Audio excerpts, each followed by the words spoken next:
Have you heard about Aoibhell? Hi there, this is a little series I would like to do where I'm talking about lesser known ladies of Irish mission folklore. Today I would like to talk to you about Aoibhell, the very unfortunate younger sister of Clíodhna, the Queen of the Banshees. At this stage, Clíodhna and Aoibhell's father, one of the last of the Druids, presided over the region that is now known as Fermoy in County Cork. Widely considered to be the greatest beauties of their age, the two girls widely excelled in magic and the sciences. That's a very important thing to note for later on in the story. One day, a very gorgeous and very dashing prince inherited the neighbouring territory. As mentioned previously, Clíodhna was a sucker for love, and the prince immediately became her next conquest. The two were soon betrothed, and all was well aside from one small thing. Aoibhell had also fallen in love with the prince, and unfortunately for Clíodhna, these feelings were reciprocated.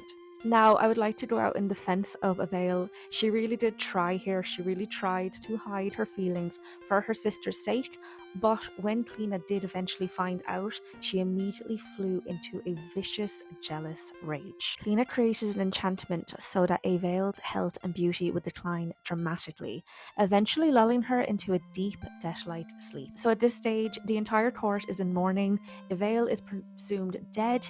Everyone's absolutely bereft, but Clíodhna is still not done. Clíodhna then proceeded to sneak her sister's body to a cave located in Castle Cor, which is on the outskirts of Kanturk. Once again, we're all in Cork, we're constantly in Cork for this story. Once there, she transformed Aoibhell into a white cat before heading back home to marry the prince and become the Queen of Fermoy, I guess. As for Aoibhell, she supposedly lives in that cave to this very day. It's worth noting that Clíodhna did eventually feel bad for what she did to her sister. Not enough to change her back, but enough to, decorate the cave a little, add a bit of treasure, some food.